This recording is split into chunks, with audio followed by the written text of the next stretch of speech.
नमस्कार दोस्तों।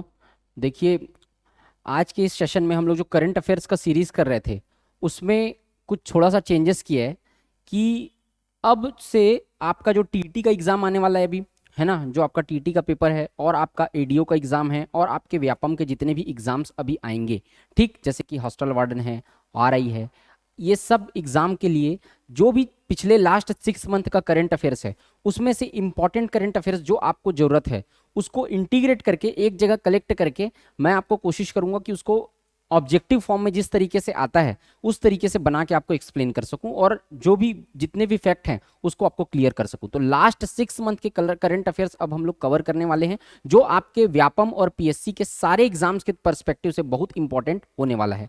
ठीक, इसमें बहुत सारे करंट अफेयर्स आपको ऐसे दिखेंगे जो इररिलेवेंट रहते हैं, जो जरूरत नहीं रहते हैं, तो उसको आपको नहीं पढ़ना है। जो जिस तरीके का पैटर्न के हिसाब से आता है उस तरीके का मैं कोशिश कर रहा हूं कि उस तरीके का करंट अफेयर्स को आपको करवाने का। तो आप लोग ध्यान रखिएगा कि आगे का जो एग्जाम है आपको लास्ट 6 मंथ का करंट अफेयर्स इससे ज्यादा आपको मेरे हिसाब से नहीं पढ़ना पड़ेगा। मैं इतना कवर आपका करवा दूंगा। अल्टरनेट डेज पे जो आपके वीडियोस हैं वो आएंगे, उसके माध्यम से मैं पूरा आपको कवर करवाने का जितना हो पाएगा उतना कोशिश करूंगा। तो आप आज भी हम लोग बहुत इंपॉर्टेंट करंट अफेयर्स क्वेश्चन लेके आए हैं। आप लोग देखिएगा कि आपके आगामी पेपर में इससे क्वेश्चन आएगा। ठीक, तो आप लोग अच्छे से इसको पढ़ते चलिएगा। ठीक, इसका आपको पीडीएफ प्रोवाइड करा देंगे अपन टेलीग्राम चैनल पे, है ना, तो उसमें कोई दिक्कत नहीं है। आप नोट करना चाहे तो नोट भी कर सकते हैं और अपने आप को चेक भी कर सकते हैं कि किस तरीके से आपका क्वेश्चन बन रहा है या नहीं बन रहा है, अगर आप पहले पढ़ चुके हैं तो। ठीक, तो मुझे उम्मीद है कि आपको ये वीडियो अच्छा लगेगा, ये बदलाव किए हम जो वो अच्छा लगेगा। और अगर वीडियो अच्छा लग रहा है तो वीडियो को लाइक करिए, चैनल को सब्सक्राइब करिए और ज़्यादा से ज़्यादा वीडियो को शेयर कीजिए। ठीक, स्टार्ट करें फिर। चलो देखो, पहला क्या है, मई 2022 में किस भारतीय उद्योगपति को commander of the British of the umpire के अवार्ड से सम्मानित किया गया। इसके पहले भी करंट अफेयर्स का वीडियो डल चुका है, आप प्लेलिस्ट में जाके देख सकते हैं। ठीक है, तो इसके पहले का भी करंट अफेयर्स आप पढ़ सकते हैं, उसको भी कवर कर लीजिएगा। मई 2022 में किस भारतीय उद्योगपति को कमांडर ऑफ ब्रिटिश अंपायर की उपाधि से सम्मानित किया गया है? क्या है, तो आप लोग यहां पर वीडियो को पॉज करेंगे और आप लोग लगाने का कोशिश करेंगे कि इसमें से क्या आंसर आएगा। उसके बाद वीडियो को प्ले करिएगा और उसके बाद फिर आंसर लगाइएगा। ठीक है, तो लॉर्ड स्वराज पाल, लक्ष्मी निवास मित्तल, सी अजय पीरामल और डी मुकेश अंबानी। देखिए, इसके बारे में थोड़ा सा आपको डिटेल भी बता देता हूं मैं। Commander of the British umpire, इसकी उपाधि 1917 में स्टार्ट की गई थी ब्रिटेन की महारानी के द्वारा। वो अच्छे काम करने वालों को उनको ये उपाधि दी जाती थी, कमांडर ऑफ ब्रिटिश अंपायर की उपाधि दी जाती थी। ठीक है, तो लॉर्ड स्वराज पाल, लक्ष्मी निवास मित्तल, अजय पीरामल और मुकेश अंबानी। तो इसका आंसर आ जाएगा सी, लक्ष्मी पीरामल। किसको दी गई है? सी, लक्ष्मी पीरामल। इससे रिलेटेड कुछ और फैक्ट देख लेते हैं।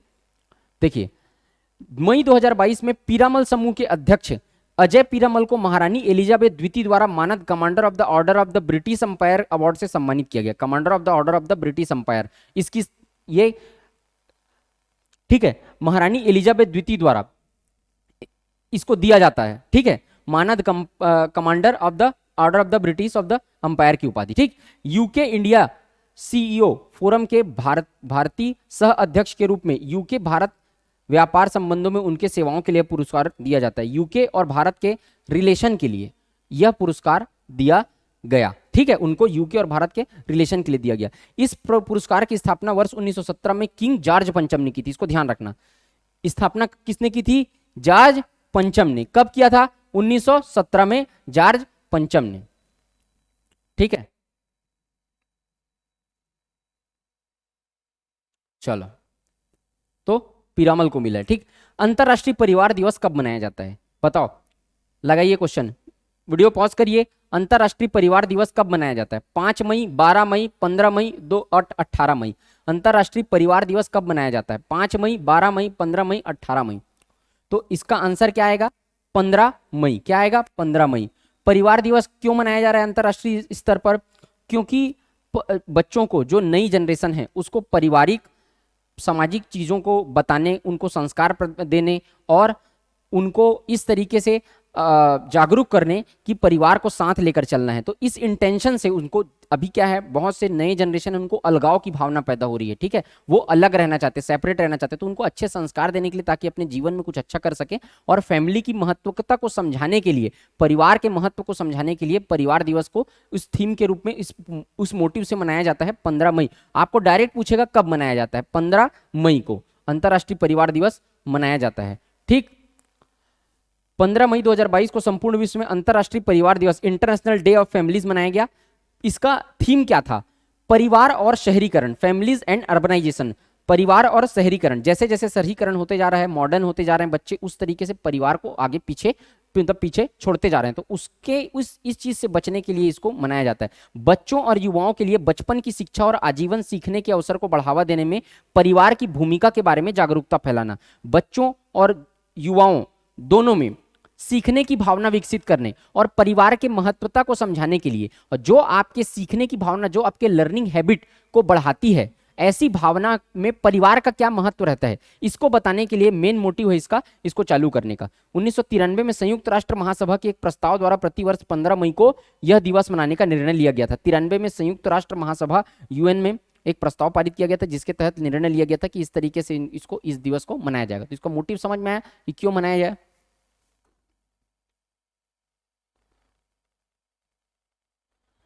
विश्व दुग्ध दिवस कब मनाया जाता है? 31 मई, 25 मई, 1 जून, 2 जून। विश्व दुग्ध दिवस बताओ। 25 मई, 31 मई, 25 मई, 1 जून, 2 जून। विश्व दुग्ध दिवस, देखो विश्व दुग्ध दिवस मनाया जाता है 1 जून। आंसर आ जाएगा सी, 1 जून। आंसर क्या आएगा? सी, 1 जून। विश्व दुग्ध दिवस, विश्व दुग्ध दिवस। श्वेत क्रांति के जनक कौन थे? श्वेत क्रांति के जनक, भारत में श्वेत क्रांति के जनक वर्गीस कुरियन, डॉक्टर वर्गीस कुरियन, डॉक्टर वर्गीस कुरियन, है ना, इसको पूछता है ना। और भारत जो है वो दुग्ध उत्पादन में प्रथम है पूरे विश्व में। भारत दुग्ध उत्पादन में प्रथम स्थान है भारत का। पूरे विश्व में सबसे ज्यादा उत्पादन भारत में ही होता है दूध का। ठीक, तो ये 2 फैक्ट और इससे संबंधित याद रखना है ना।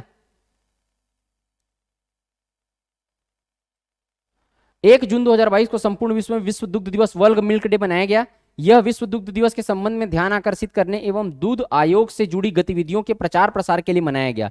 दूध आयोग से, देखो दूध उद्योग, मिल्क की जो इंडस्ट्री है उसके प्रचार प्रसार के लिए वो और बढ़े, ऐसे करके इसको उस मोटिव से मनाया गया। संयुक्त राष्ट्र खाद्य और कृषि संगठन यूएनएफएओ ने वर्ष 2001 में प्रतिवर्ष 1 जून को इस दिवस को मनाने की घोषणा की थी। तो कब से घोषणा की थी ये नहीं पूछेगा, लेकिन फिर भी आपको इससे रिलेटेड इंफॉर्मेशन मैं बता रहा हूं। भारत दुग्ध उत्पादन के क्षेत्र में नंबर 1 है और भारत दुग्ध उत्पादन के जनक डॉक्टर वर्गीस कुरियन है, डॉक्टर वर्गीस कुरियन है। ठीक, जून 2022 में जारी विश्व के सबसे तेज सुपर कंप्यूटरों की टॉप 500 की सूची में किसे शीर्ष स्थान प्राप्त हुआ है? ए समिट, बी फ्रंटियर, सी फुगाकू, डी सिएरा। ये बहुत इंपॉर्टेंट सवाल है। ऐसे टाइप के सवाल व्यापम और पीएससी के पेपर में पूछे जाते हैं डायरेक्ट। तो बताइए, टॉप 500 2022 में एक वर्ल्ड रैंकिंग जारी हुआ है, तेज सुपर कंप्यूटर की टॉप 500 की सूची में किसे सबसे टॉप का स्थान प्राप्त हुआ है? तो ये मिला है आपका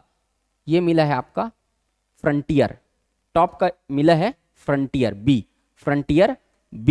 ठीक, तब इससे रिलेटेड और देख लेते हैं इंफॉर्मेशन कि भारत का सबसे तेज सुपर कंप्यूटर कौन सा है। भारत का सबसे तेज सुपर कंप्यूटर परम सिद्धि, अभी तक परम सिद्धि था, परम सिद्धि।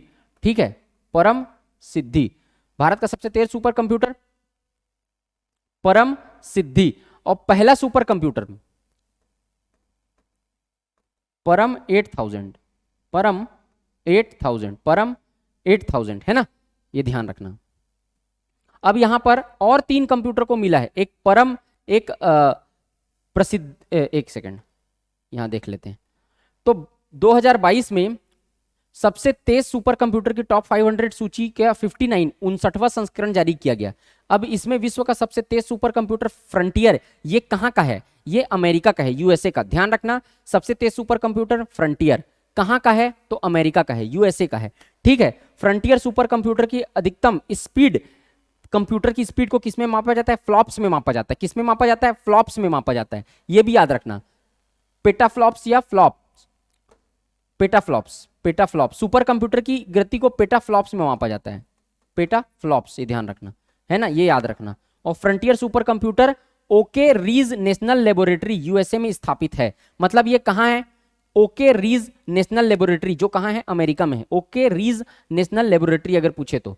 अब बाकी 4 को देख लेते हैं। और तो फुगाकू, ये जापान का सबसे सुपर कंप्यूटर है।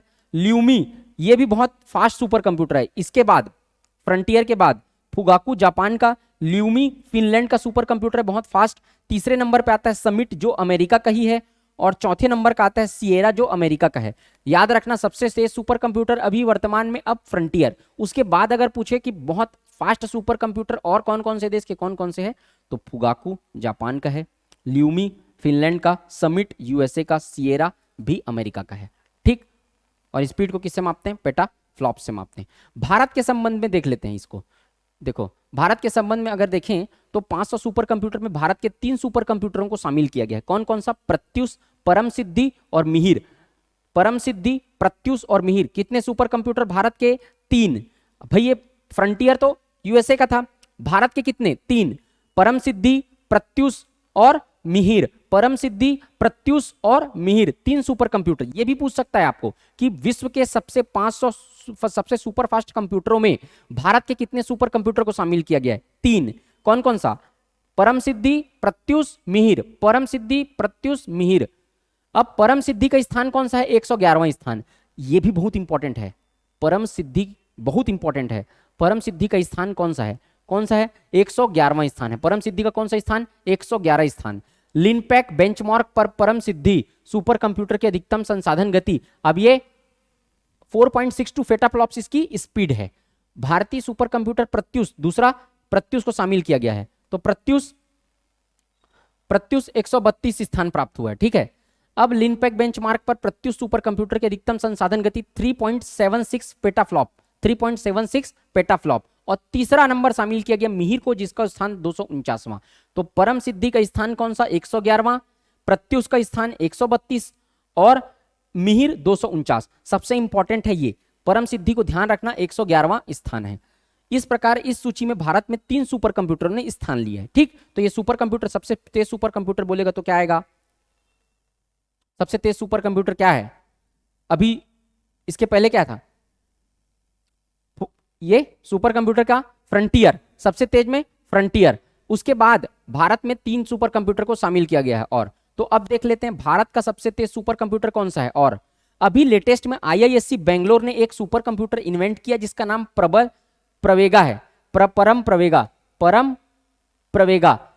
तो ये भारत का सबसे तेज सुपर कंप्यूटर माना जा रहा है अभी वर्तमान में, परम प्रवेगा। आईआईएससी बेंगलुरु ने इसको इन्वेंट किया है, परम प्रवेगा। परम प्रवेगा ये भारत का सबसे तेज सुपर कंप्यूटर। इसके पहले परम सिद्धि था, लेकिन अभी वर्तमान में परम प्रवेगा है। ये परम प्रवेगा देख रहे हैं आप, सुपर कंप्यूटर आईआईएससी बेंगलोर ने इसको इन्वेंट किया है। और भारत का पहला सुपर कंप्यूटर कौन सा? ये परम।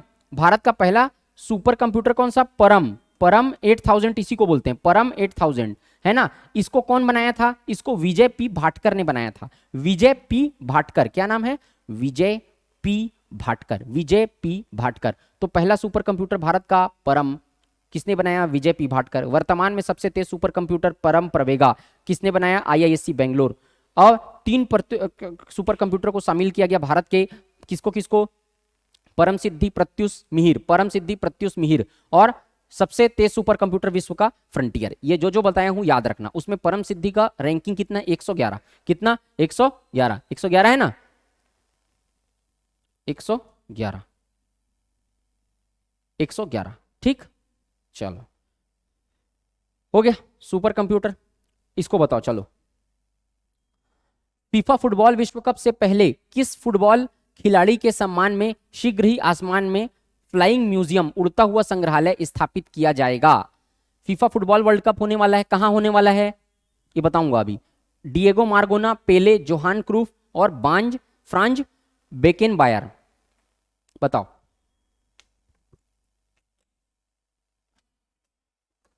चलो, तो इसका फ्लाइंग म्यूजियम देखो, ये जो डिएगो माराडोना, आंसर आएगा इसका ए, डिएगो माराडोना, ये इनका फोटो है। यहां पर देखो आप, ये 1986 में कप को चूमते हुए यहाँ पर फोटो यहाँ पर इनका बनाया गया है। ये जो उड़ता हुआ म्यूजियम उनके सम्मान में इसके किया गया है। अब ये उड़ता हुआ म्यूजियम अलग अलग देशों से उड़ता हुआ कहाँ जाएगा, कतर में जाएगा, कतर, जहां पर यहाँ पर कतर में अभी फीफा फुटबॉल वर्ल्ड कप होने वाला है, फीफा वर्ल्ड कप होने वाला है। बहुत शानदार खिलाड़ी थे ये, तो इनका जो उड़ता हुआ विमान जो है वो इनका संदेश देने के लिए जाएगा, इनका प्रचार करने के लिए जाएगा फीफा फुटबॉल वर्ल्ड कप का, ठीक है।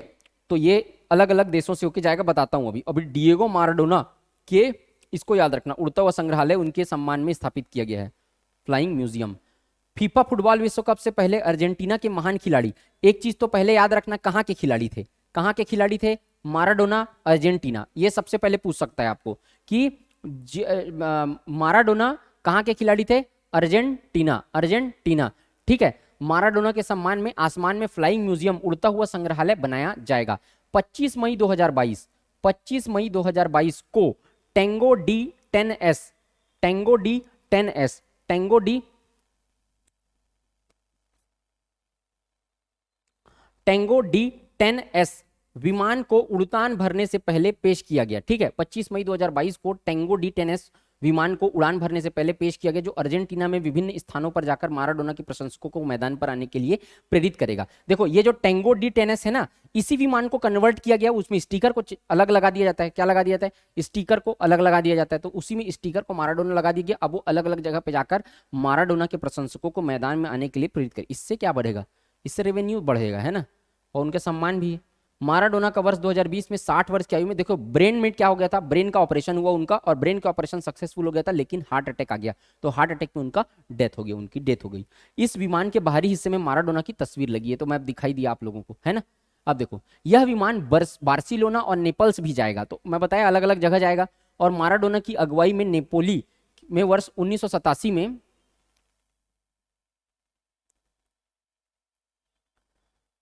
और 1990 में अब तक दोनों इटली के लीग खिताब जीते। 1987 में, 1990 में माराडोना ने, नेपोली ने, है ना, माराडोना के नेतृत्व में नेपोली ने 1987 और 1990 में दोनों इटली के लीग खिताब जीते हैं, ठीक। विमान का अंतिम पड़ाव कतर होगा, जहां इस वर्ष विश्व कप का आयोजन होना है। अंतिम पड़ाव कहां होगा, कतर। इस विमान में, अब यहीं पर कतर में विश्व कप भी होगा ना फुटबॉल का, तो ध्यान रखना इसको।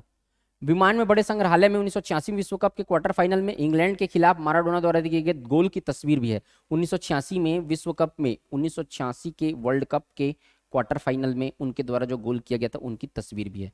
इसमें विवादास्पद हैंड ऑफ गॉड गोल भी शामिल है, एक गोल में विवाद हो गया था, वो गोल भी इसमें शामिल है। 1986 की तस्वीर भी शामिल है, इसमें माराडोना अर्जेंटीना की जर्सी पहने हुए हैं और विश्व कप ट्रॉफी को चूम रहे हैं, ठीक। तो वो फोटो तो मैं आपको दिखाई दिया विश्व कप ट्रॉफी को चूमते हुए, ठीक। तो ये ध्यान रखना, फ्लाइंग म्यूजियम किसके सम्मान में, डिएगो माराडोना के सम्मान में। मैं डिटेल में आप लोग को इसलिए बता रहा हूँ क्योंकि आप लोगों कोई भी इससे रिलेटेड सवाल आए तो आप से बन जाए। अब जो आपको सवाल आएगा वो कथन कारण में नहीं आता है, वो डायरेक्ट फैक्चुअल क्वेश्चन ही पूछेगा, तो इसी तरीके से जैसे मैं क्वेश्चन बनाया वैसे ही पूछेगा। अब देखो, 30 मई 2022 को परम अनंत सुपर कंप्यूटर को किस भारतीय प्रौद्योगिकी संस्थान IIT में कमीशन किया गया, बताओ।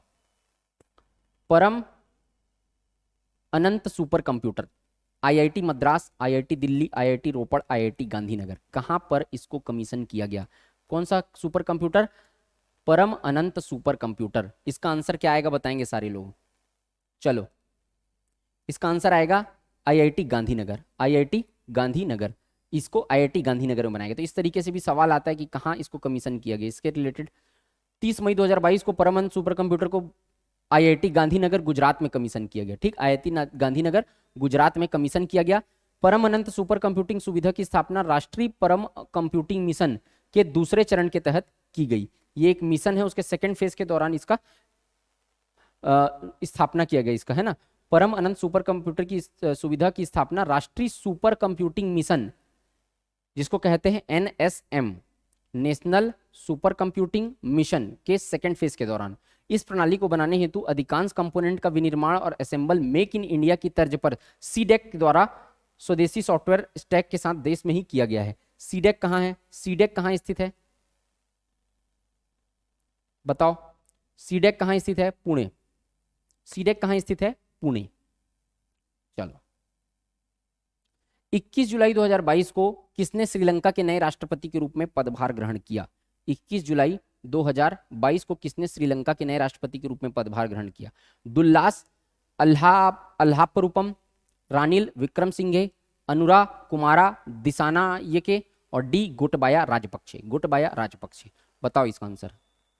चलो देखो, इसका आंसर आएगा रानिल विक्रमसिंघे, बी आएगा। रानिल विक्रमसिंघे ने श्रीलंका में के नए राष्ट्रपति के रूप में ग्रहण किया। गोटबाया राजपक्षे, ये क्या किया गया था? राष्ट्रपति ये पहले थे, गोटबाया राजपक्षे थे, पूर्व राष्ट्रपति थे, लेकिन इन्होंने इस्तीफा दिए और वहां पर क्राइसिस आया तो वहां पर से निकल गए, भाग गए वहां से, मतलब वहां से चले गए, पूर्व से इस्तीफा देकर चले गए। तो जिसके कारण कार्यवाहक राष्ट्रपति के रूप में बनाया गया था, रानिल विक्रमसिंघे को कार्यवाहक राष्ट्रपति श्रीलंका का बनाया गया था। लेकिन उसके बाद फिर निर्वाचन हुआ राष्ट्रपति का वहां श्रीलंका में, और ये रानिल विक्रमसिंघे पूर्ण रूप से वहां पर राष्ट्रपति, नए राष्ट्रपति बन गए। तो अगर पुराना पूछे तो गोटबाया राजपक्षे, कार्यवाहक पूछे तो भी रानिल विक्रमसिंघे आएगा, और उसके बाद जो अभी नए निर्वाचित राष्ट्रपति बोलेगा तो फिर रानिल विक्रमसिंघे आएगा। समझ गए पूरा कॉन्सेप्ट? गोटबाया राजपक्षे के देश छोड़कर चले जाने और राष्ट्रपति पद से इस्तीफा देने के बाद विक्रमसिंघे को कार्यवाहक राष्ट्रपति बनाया गया था, और वह संविधान के अनुसार संसद द्वारा निर्वाचित श्रीलंका के पहले राष्ट्रपति हैं। तो इसको भी याद रखना, संसद द्वारा निर्वाचित, संविधान द्वारा, क्या बोल रहे हैं? संविधान के अनुसार संसद द्वारा निर्वाचित श्रीलंका के पहले राष्ट्रपति, है ना? श्रीलंका के पहले राष्ट्रपति, संविधान द्वारा निर्वाचित श्रीलंका के पहले राष्ट्रपति कौन है? अगर कहीं बोले संविधान द्वारा निर्वाचित श्रीलंका के पहले राष्ट्रपति, तो भी क्या आएगा? रानिल विक्रमसिंघे आएगा। आर्थिक मामलों की मंत्रिमंडलीय समिति ने तरंगा हिल अंबाजी आबू रोड, तरंगा हिल ये एक टूरिस्ट प्लेस है ना, बताऊंगा इसके बारे में भी। तरंगा हिल अंबाजी आबू रोड, ये नया रेल लाइन बना है तरंगा हिल और अंबाजी आबू रोड के बीच, तो उसको निर्माण को मंजूरी प्रदान की है। नई रेल लाइन के विषय में कौन सा विकल्प सही नहीं है? क्या बोल रहा है आपका? सही नहीं है। कौन सा विकल्प गलत है पूछ रहा है? तो पहला क्या है? इस नई रेल लाइन के निर्माण की अनुमानित लागत 2798.16 करोड़ रुपए है। सही है कि गलत है? चलो, बी, नई रेल लाइन की कुल लंबाई 116 किलोमीटर है। सी, यह परियोजना 2025-26 तक पूरी हो जाएगी। और डी, यह नई इस नई रेल लाइन को महत्वपूर्ण तीर्थ स्थलों अंबाजी और तरंगा हिल को रेलवे के मुख्य नेटवर्क से जोड़ेगी। तो इसमें यह सही है। अनुमानित लागत राशि कितना आएगा? 9798.16 करोड़ रुपए, ये बिल्कुल सही है। नई रेल लाइन की कुल लंबाई 116 किलोमीटर होगी, ये भी सही है। यह परियोजना 25-26 तक पूरी हो जाएगी, ऐसा कोई डेडलाइन नहीं है। यह नई रेल लाइन को दो महत्वपूर्ण तीर्थ स्थलों अंबाजी और तरंगा हिल को रेलवे नेटवर्क से जोड़ेगी। तो इसमें पूछा है कौन सा तथ्य सही नहीं है, तो सी इसका आंसर हो जाएगा। सबको मिटा दो, आंसर हो जाएगा सी। सबको मिटा दो, आंसर हो जाएगा सी। इसके बारे में मैं आपको थोड़ा डिटेल बता देता हूँ। देखो, इसके बाद एक सवाल अच्छे से बन जाएगा आपसे। तरंगा हिल अंबाजी, तरंगा हिल गुजरात में के मेहसाणा में स्थित है। तरंगा हिल, इसके बारे में भी पूछ सकता है। यहाँ नया रेल लाइन बनाया गया है तो इसके बारे में भी पूछा जा सकता है, तो इसके बारे में सारे फैक्ट देख लो। गुजरात के मेहसाणा जिले में स्थित है क्या? तरंगा हिल। तरंगा हिल कहाँ स्थित है? गुजरात के मेहसाणा जिले, गुजरात के मेहसाणा जिले, गुजरात के मेहसाणा जिले में स्थित है। तरंगा हिल कहाँ स्थित है? गुजरात के मेहसाणा जिले। तरंगा हिल में 19 मंदिर यहाँ स्थित हैं। टोटल कितने मंदिर स्थित हैं? 19। टोटल कितने मंदिर स्थित हैं? 19। जैन समुदाय का प्रसिद्ध तीर्थ स्थल है तरंगा हिल। तो आपको पूछेगा कि तरंगा हिल किस धर्म से संबंधित है? जैन धर्म, बौद्ध धर्म, हिंदू धर्म, मुस्लिम धर्म, इस तरीके से भी सवाल पूछ सकता है घुमा घुमा के।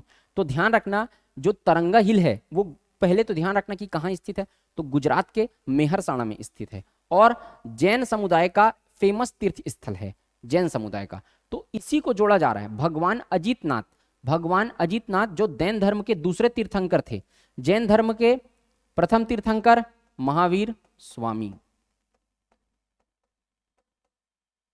और संस्थापक भी। उसके बाद दूसरे तीर्थंकर ये थे अजीतनाथ।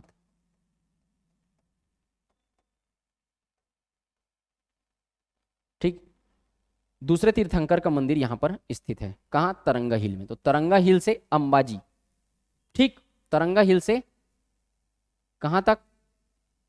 तरंगा हिल से अंबाजी आबू रोड, ठीक, वहां तक नया रेल लाइन का किया गया। तरंगा हिल के बारे में पढ़ लेना, जैन धर्म। ठीक, फर्डिनेंड मार्कोस जूनियर किस देश के राष्ट्रपति निर्वाचित हुए? Maldives, Cambodia, Philippines, Vietnam.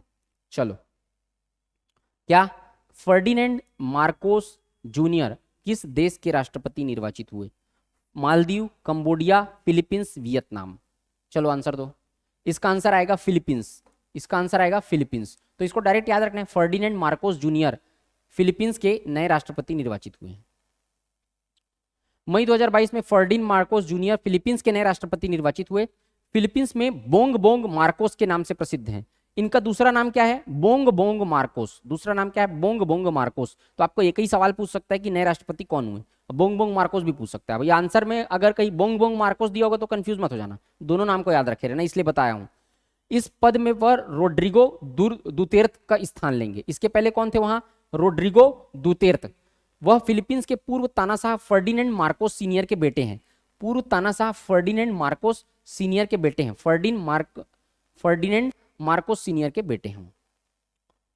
चलो नेक्स्ट देखें। 1 जून 2022 को भारत और स्वीडन ने कहां पर उद्योग संक्रांति वार्ता की मेजबानी की? भारत और स्वीडन ने कहां उद्योग संक्रांति वार्ता की मेजबानी की? नई दिल्ली, मुंबई, ओस्लो, स्टॉकहोम। बताओ।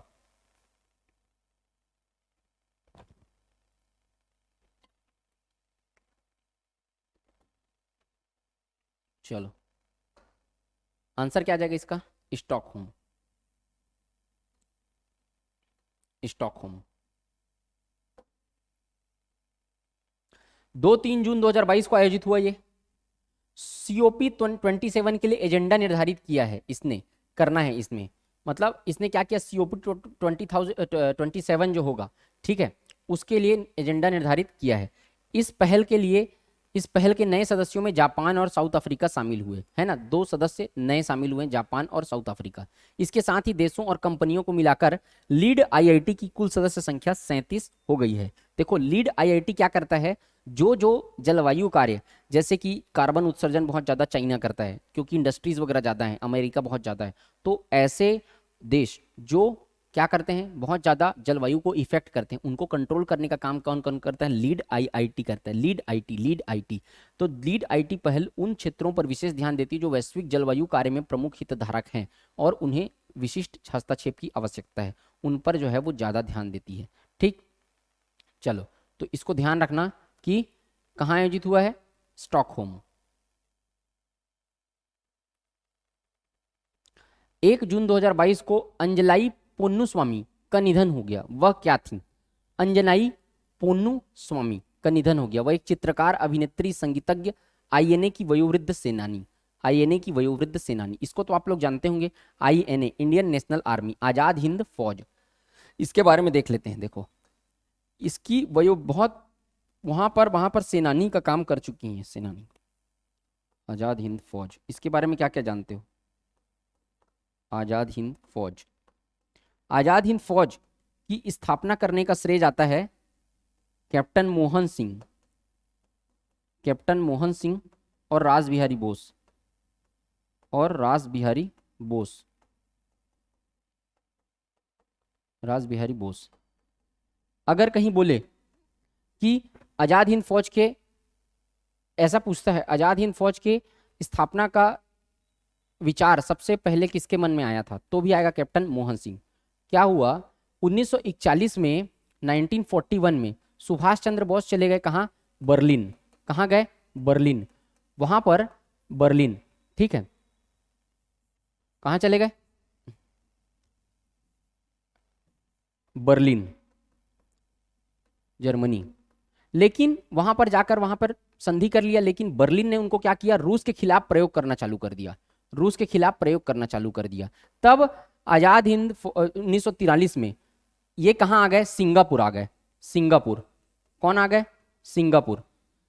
सुभाष चंद्र बोस कहाँ चले गए? सिंगापुर चले गए। अब सिंगापुर में जाके उन्होंने क्या किया, वहां पर 1944 में ये बर्लिन में जाके इंडियन लीग की स्थापना किए थे, इंडियन लीग की स्थापना किए थे। उसके बाद वो सिंगापुर आ गए और 1944 में बर्लिन रेडियो से संबोधित करते हुए कहा, देश को जनता को संबोधित करते हुए कहा कि अब हमें अपना लहू बहाना पड़ेगा देश की आजादी के लिए, क्योंकि अंग्रेज ब्रिटिश हमें ऐसे आसानी से आजादी नहीं देंगे। और उसके साथ साथ 1944 में बर्लिन रेडियो से उन्होंने क्या कहा था, गांधी जी को सबसे पहले राष्ट्रपिता कहा था, गांधी जी को, वो भी याद रखना। तो इससे ही प्रभावित होकर रासबिहारी बोस ने उसके बाद सुभाष चंद्र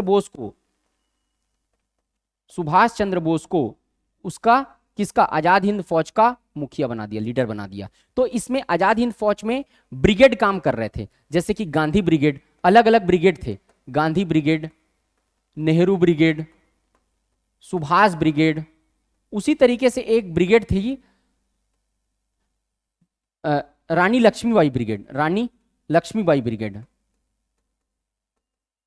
तो रानी लक्ष्मीबाई ब्रिगेड, तो महिलाओं के, इसको एक सवाल पूछता है कि महिलाओं से संबंधित ब्रिगेड का नाम क्या था, महिलाओं की जो लीड कर रही थी, तो उस महिलाओं की ब्रिगेड का नाम क्या था आजाद हिंद फौज में, तो रानी लक्ष्मीबाई ब्रिगेड। तो उसी ब्रिगेड की सदस्य थी कौन, ये वयोवृद्ध सेनानी जो थी, ये आपका अंजलाई पोन्नुस्वामी उसी ब्रिगेड की सदस्य थी, महिला सदस्य थी। तो महिलाओं के ब्रिगेड का नाम रानी लक्ष्मीबाई। इस तरीके से सवाल पूछता है। लेकिन बाद में 1945 में आजाद हिंद फौज ने घुस भी गया था, यहां पर आपका म्यांमार के साइड से घुसे थे, मणिपुर के इंफाल तक कब्जा कर लिया था सुभाष चंद्र बोस ने। लेकिन क्या हुआ, उसी समय क्या हुआ, द्वितीय विश्व युद्ध में क्या हुआ, परमाणु बम गिरा दिया। कहां? जापान में परमाणु बम गिरा दिया। तो इसके कारण से क्या हुआ, परमाणु बम गिरा देने से वहां पर फिर सरेंडर करना पड़ गया। और फिर ठीक है, फिर सुभाष चंद्र बोस की आकस्मिक रूप से तथाकथित रूप से अभी तक उसमें सस्पेंस है कि उनकी किस तरीके से मृत्यु हुई थी, मारे गए थे, क्या किए थे, कुछ समझ में ही नहीं आया उसके बाद। तो उसके बाद फिर गिरफ्तार कर लिया गया, वहां पर सरेंडर नहीं किए थे, उनको गिरफ्तार कर लिया गया था। उसके बाद फिर लड़ाई वगैरह लड़े थे लाल किला में, वो एक अलग हिस्ट्री का चैप्टर है। ठीक, तो इतना ध्यान रखना ये आजाद हिंद फौज के बारे में। चलो आगे बढ़े, क्लियर है इतना? चलो, 1 जून 2022 को मलेशिया की इंडियन नेशनल आर्मी की वयोवृद्ध सेनानी का निधन हो गया। वह लगभग 102 वर्ष की थी। वह आईएनए की महिला रेजिमेंट झांसी की रानी की सिपाही थी। ठीक, इसको याद रखना। शोधकर्ताओं ने किस वन्यजीव अभयारण्य में money spider ant mimicking spider की खोज की है? बताओ। ए चिन्नार वन्यजीव अभयारण्य, वायनाड वन्यजीव अभयारण्य, अरलम वन्यजीव अभयारण्य या पेपारा वन्यजीव अभयारण्य? चलो देखो, ये आंसर इसका आएगा वायनाड वन्यजीव अभयारण्य। ये कहाँ है? केरल में है। तो ये अभयारण्य भी केरल और तमिलनाडु के बॉर्डर पे स्थित है। ये भी वही है, ये भी केरल और तमिलनाडु के बॉर्डर पे स्थित है, चारों वहीं के हैं। तो इसमें क्या किया गया है, money spider ant mimicking spider, money spider ant mimicking spider की खोज की गई है। तो कहां किया गया? इसका आंसर क्या आएगा? वायनाड वन्यजीव अभयारण्य। याद रखना, इंपॉर्टेंट है सवाल। इसके बारे में 2-3 चीज और देख लेते हैं। देखो, जीनस प्रोसोपोनाइड्स के अंतर्गत बौने मकड़ियों रिनीफिडाई के परिवार से संबंधित है। बौने मकड़ियों के परिवार से संबंधित है। इसका नाम रखा गया है प्रोस्पोनॉइड्स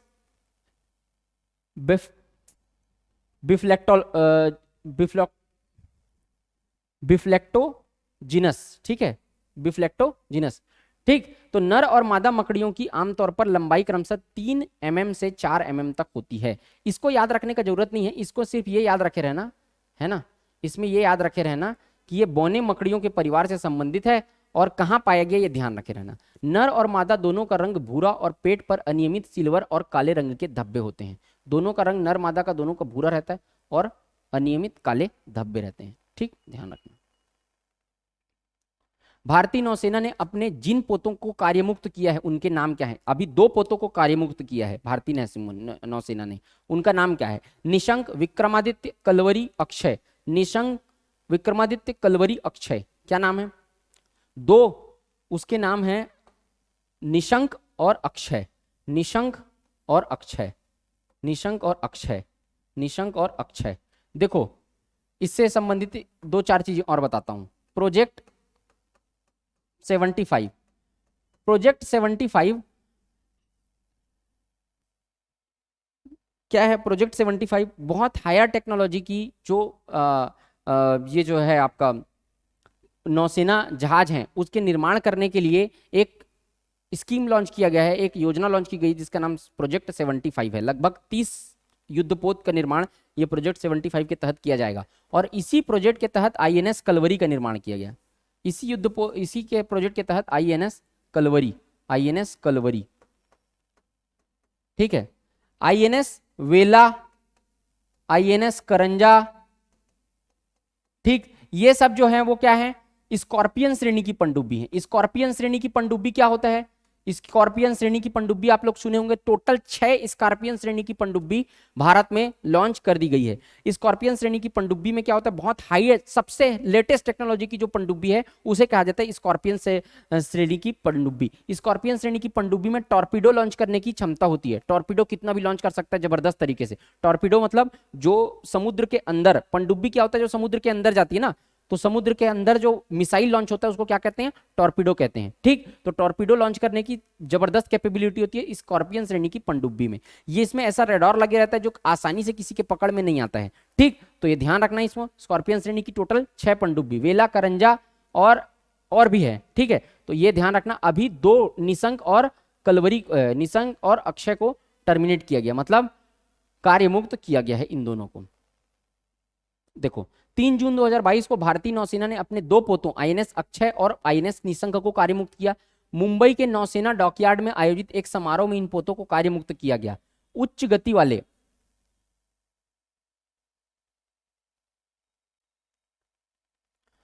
गति वाले मिसाइल पोत आईएनएस निशंक को वर्ष 1989 में भारतीय नौसेना में शामिल किया गया था। 1989 में इसको शामिल किया गया था और आईएनएस अक्षय को 1990 में, 1 साल के अंतर में शामिल किया गया था।